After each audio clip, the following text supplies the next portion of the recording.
Welcome back, WNST, Towson, Baltimore, and Baltimore Positive. It used to be on a night like this, we would all gather at the barn for ice cream with Ron Marcinak and a young Eric DaCosta and Phil Savage and Vince Newsom and others. But now we do this analysis this way. Lucas spent the weekend camped in Owings Mills, Sans Mosque, and sort of something normal, right? We had a couple of days of draft and some normal things going on and some football players coming in.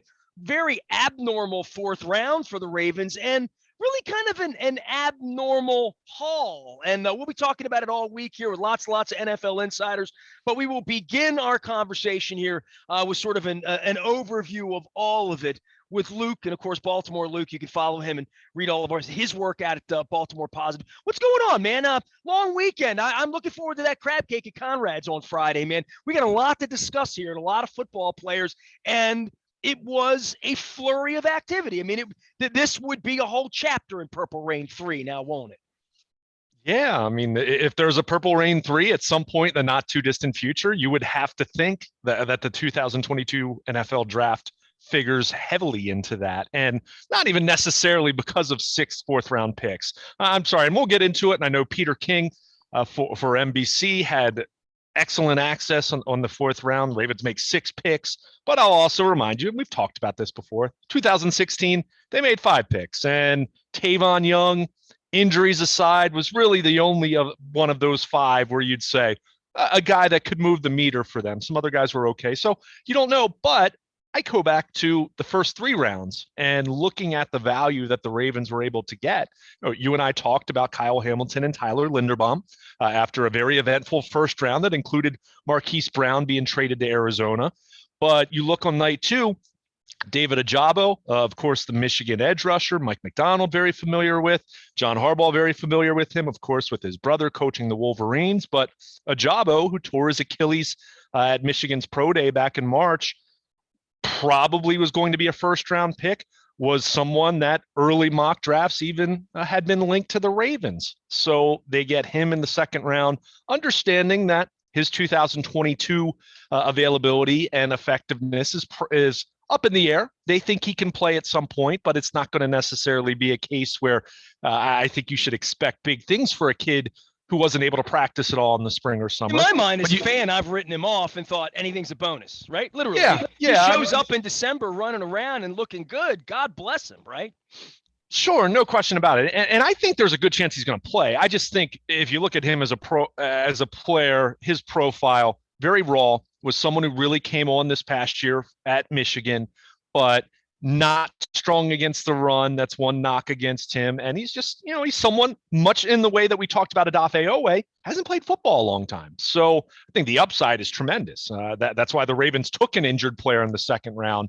But again, to your point, I think he can play at some point, and it might not even be December. It might be October, but how effective is he rehabbing all spring, all summer, rather than using that time to get better and develop as a football player? So you get him. And then the pick that might be my favorite pick of this draft, and it's not that I necessarily think he's going to be the best player out of this draft, but I look how it aligns with need, how it aligns with value. You look at Travis Jones from UConn, who, as I know a couple of reporters have joked, survived Randy Edsall up there, but someone who productive. And, he kind of has been profiled to be a run-stopping nose tackle, but you actually look at him, can move around a little bit on the defensive line, and he actually picked up some sacks. And albeit, I know it's UConn, it's not the SEC, but, I think he's someone who profiles to step into their rotation immediately. Doesn't mean he's going to start, but I think you'll see him play. And I think he's got an opportunity to offer them some juice as a pass rusher, which we've talked about their lack of interior pass rush guys for a long time. So, and he's someone who, I didn't see a whole lot of mock drafts say he was a first round pick, but I saw a few here and there, and a lot say that he was a second rounder. So, for them to get him in the third round, again, talking about really good value there in the same way we talked about Kyle Hamilton potentially being a top 5 pick. So, ultimately the fourth round gets a lot of attention because they make 6 picks. I understand that. And look, I'm not going to diminish the fact and the possibility and even the likelihood that you hope out of those 6, you took a couple really good football players, guys that can help you in the future. We know history and math and probability tells us not all 6 of those guys are going to factor and be, guys that really impact what they do. But you look at those first 3 rounds, those first 4 picks that they made, they better factor because you look at, especially the first round, safety, center, they're not positions that are considered great value in a vacuum in the first round, but there are always unicorns, right? Justin Tucker's a perfect example of that. Sam Cook, and we'll get to punter in just a moment, another example of that. But the Ravens are really betting on Kyle Hamilton and Tyler Linderbaum being those unicorns that are worth first-round picks. So we'll see about that. And certainly David Ajabo, that's the swing for the fences. That right there is the home run swing that you think this kid comes back, gets healthy. Maybe whatever he gives you this year, as you mentioned, is a bonus, but he has a full offseason next year. Then you're talking about a kid who has, in my mind, more pass rush upside than Owe even. Owe's a better all-around player at this stage of the game and was a better run defender coming out of Penn State. But, Ajabo is the kind of guy that, you're hoping he could blossom and develop and maybe be a guy that could be a factor as a Pro Bowl player a few years down the road. So, you need those first 4 picks are the, you need to crush those. And then you talk about day 3 and the 6 4th-round picks. And, you hit on a couple of those, then you're talking about having one of your best draft classes you've had in a really long time. Luke Jones is here. He is Baltimore Luke, and of course was at Owings Mills all weekend. Things settled down a little bit. There's an international NFL schedule going to be coming out this week. The real schedule comes out next Thursday. Lots of local games. We're putting together some bus trips for the Giants and the Jets. If the games don't fall on Christmas Day or whatever, it's crazy. But especially if we can get a little more mask-free and COVID-free. I sort of miss putting the beer on the bus, Luke. We're going to be putting the beer and the crab cakes on the table. Maryland Crab Cake Tour, now presented by our friends at Goodwill, as well as our friends at Window Nation, new sponsor this week, in conjunction with our friends at the Maryland Lottery. I'm going to be giving some Betty Boop scratch-off tickets away. We'll be at Conrad's on Friday from 2 until 5. That's the Perry Hall Conrad's. Come on out. We postponed from last week to this week. The weather will be better.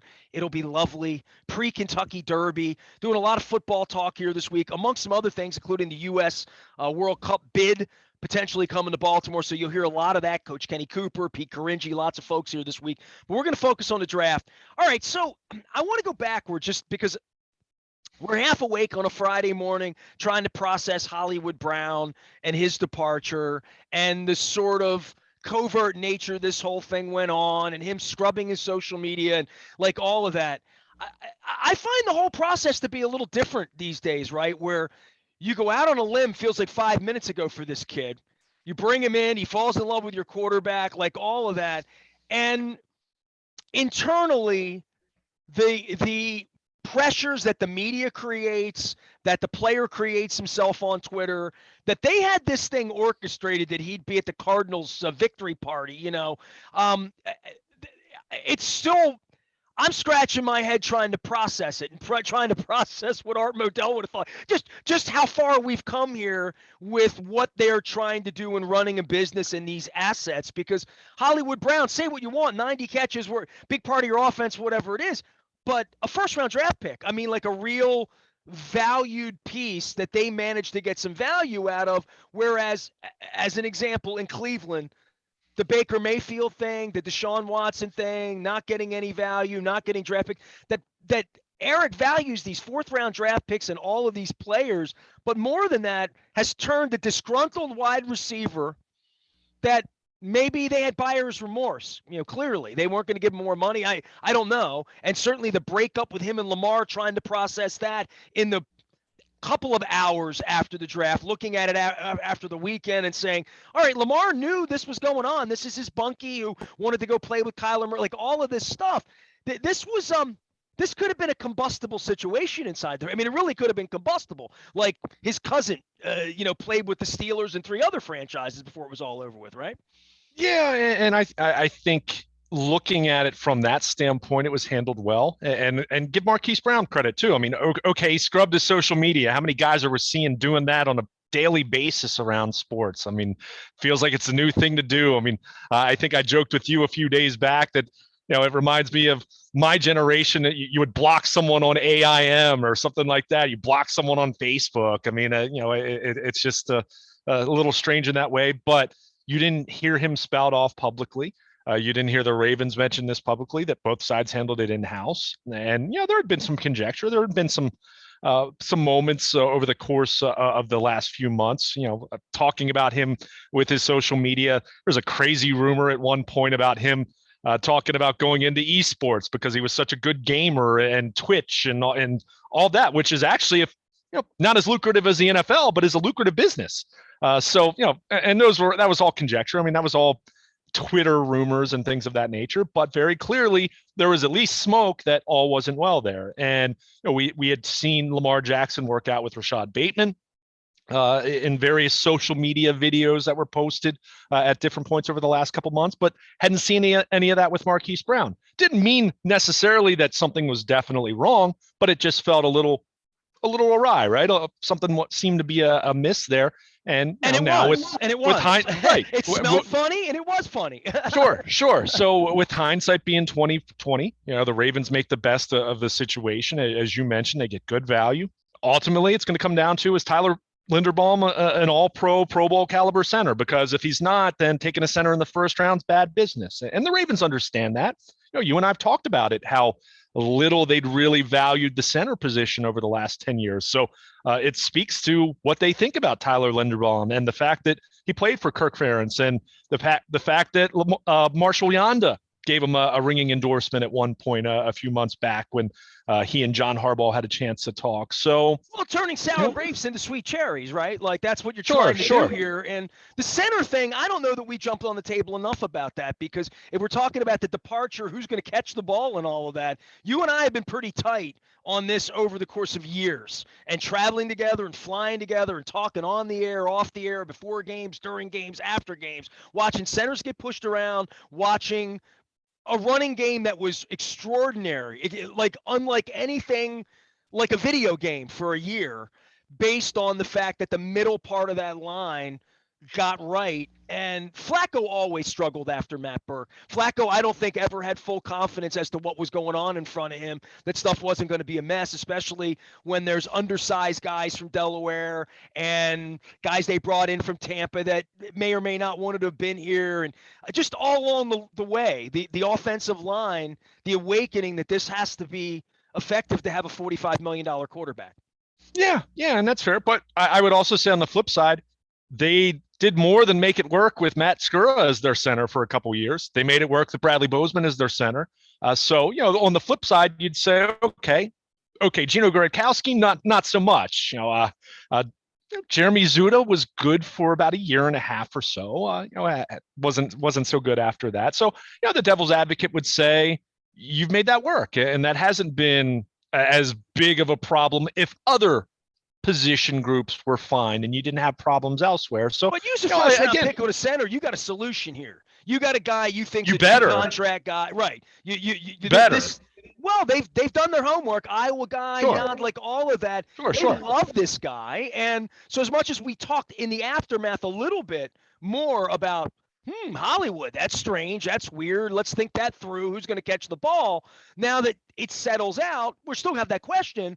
But I am of the opinion that now that the weekend's over, they probably got 4 starters out of this draft. You hope so.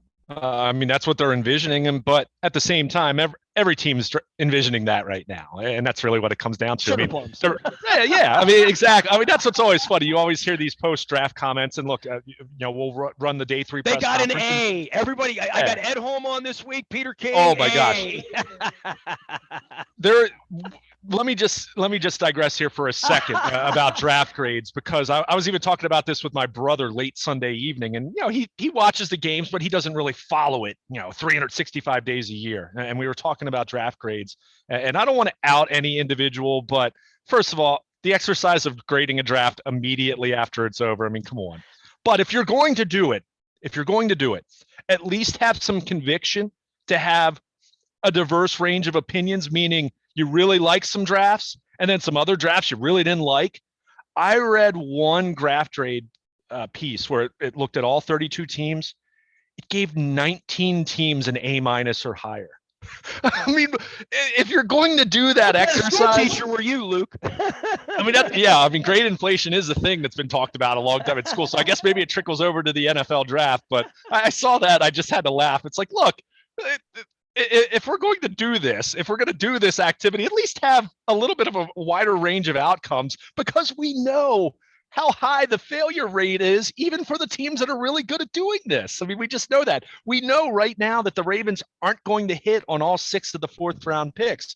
We know of those top 4 picks you just mentioned, and that I was just singing the praises of, even in their best years, there's a really strong chance that only 3 of those guys are going to work out, and the other guy will be right? I mean, that's just how this works. I mean, that's just the probability. That's one reason why Eric DeCosta and the Ravens like having so many picks. It's pulling together and buying the lottery tickets, right? You get a better chance to win. Your probability improves. So, that's really just what it comes down to. So, and it's not a criticism of any one individual pick. It's just how it works out. So, speaking of lottery tickets, the Maryland there Lottery. There you go. I like that. The Maryland Lottery, and I have some Betty Boop scratch-offs to give away on Friday. Also want to give a shout-out to our friends at Window Nation. I'll be talking a lot about Window Nation because I got windows in my new place, and things are cool. So we're going to be talking a lot about Window Nation, as well as our friends at Goodwill.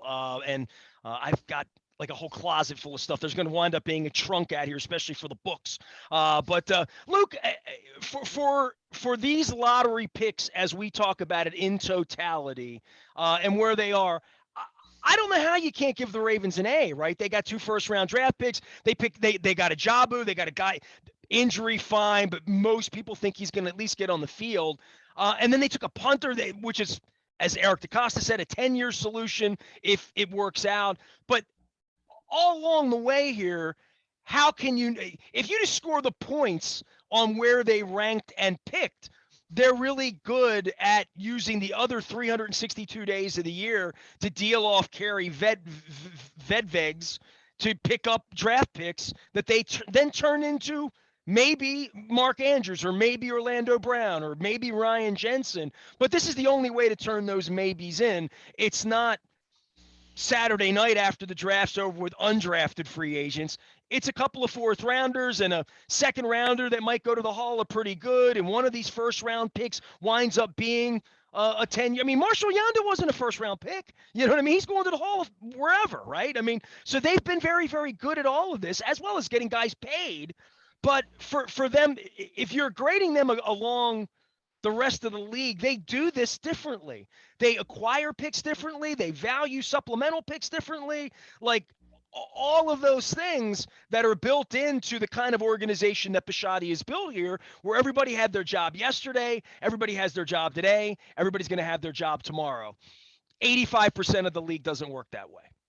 Yeah, I mean, I would say that the more teams value the draft than they used to in the way that the Ravens do now. That doesn't mean they execute it in the same way, but we've seen that shift. Now, obviously, the Rams have been the extreme going in the other direction. Although I'll continue to point out, and people who really follow this closely, say what you want about the 1st round picks, the Rams have done really well hitting on later round picks, and that's a big reason why their rosters haven't been too top heavy at the end of the day, because they've traded 1st round picks for high impact starters, established players in the NFL, but they've done really well on day 3. So, there's a situation where you look at the Rams and say that they're nothing like the Ravens, but that last point that I just made, they are like the Ravens in the sense that they value later round picks. So, there are different ways of doing this. And, as I've said to you before, it'd be really boring if everyone did it exactly the same way. I mean, it really would. And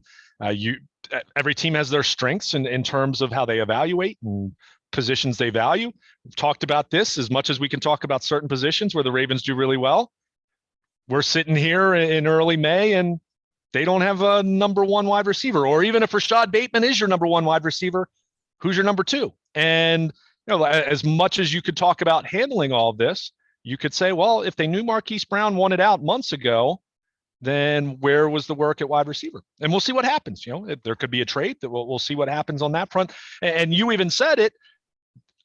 In general, not wide receivers, but rookie free agents. You mentioned that they've done well there. So as much as we could talk about day 3 picks, Michael Pierce is a guy they just brought back who was a rookie free agent at one point for the Ravens. So, it's all about trying to maximize every avenue that you have to try to get better. And I know when Peter King wrote about the Ravens' 4th round, he quoted Sig Mejdal, who has a relationship with Eric DeCosta. And, as much as the Orioles look like a joke and have looked like a joke at the major league level over the last few years, you look at what they have done down below, and it's not even that the current regime is this brilliant wonderkind group of evaluators.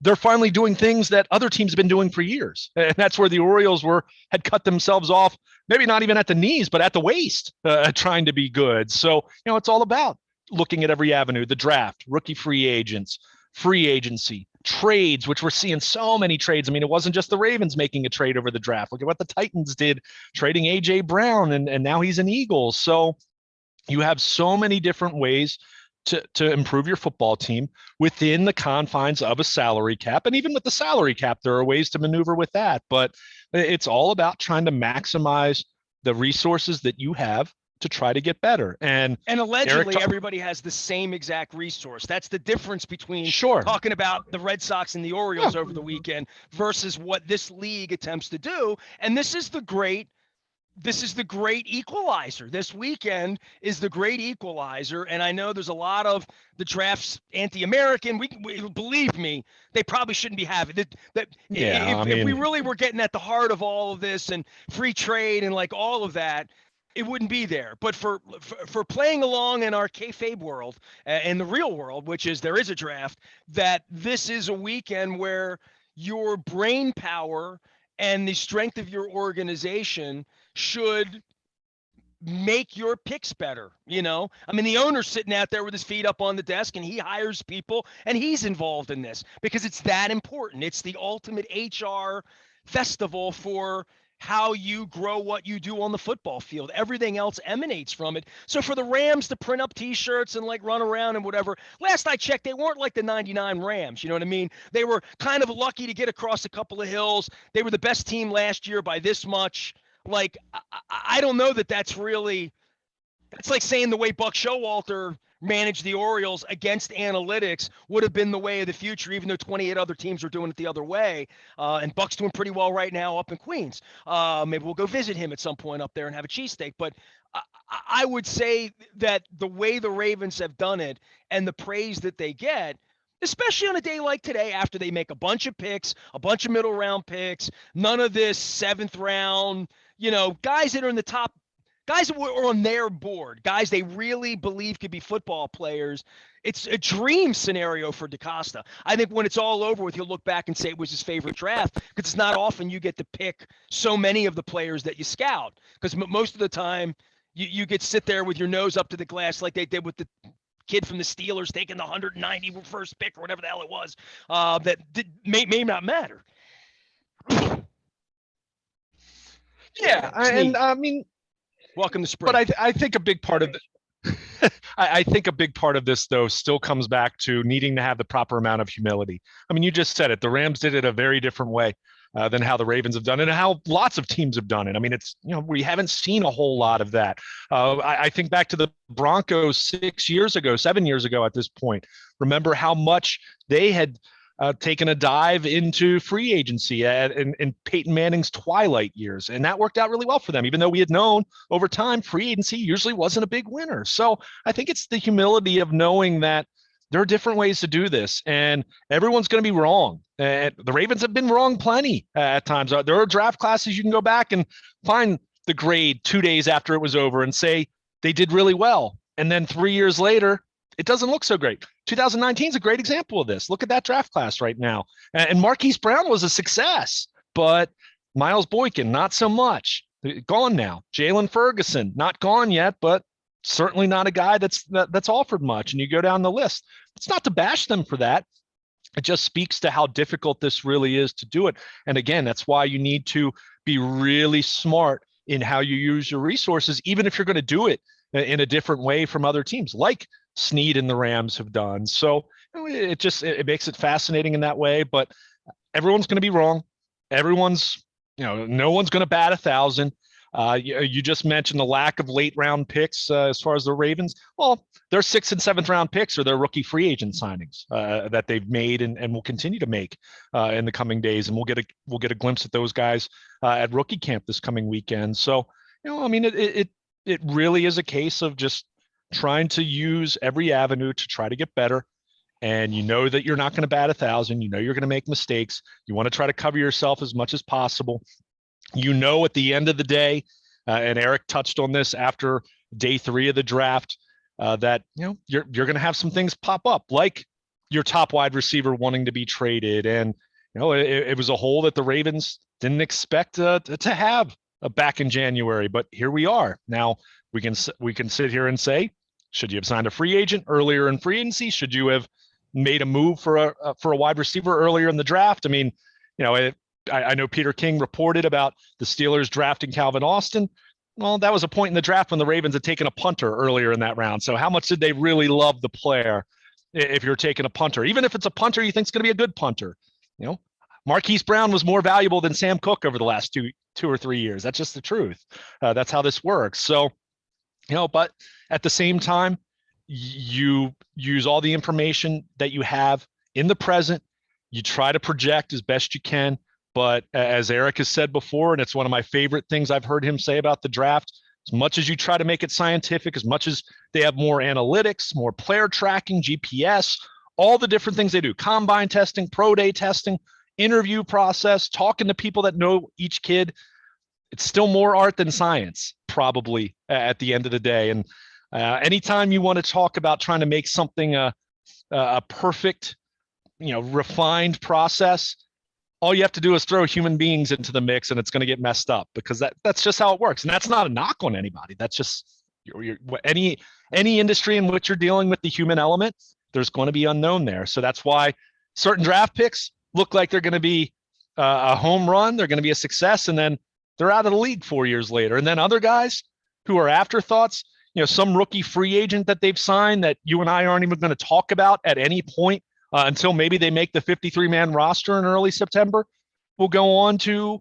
be a pretty good player for them. That we know that's happened, and that doesn't happen every single year, but it happens quite frequently. So how does that happen? Again, it speaks to how much unknown is really involved in this process. And at the end of the day, that's what makes it really fun. If we literally had the crystal ball that we could just go down and pick the best players in order from number 1 overall into Mr. Irrelevant, where would be the fun in that? We would just look at a report after the fact and say, okay, get back to me in September.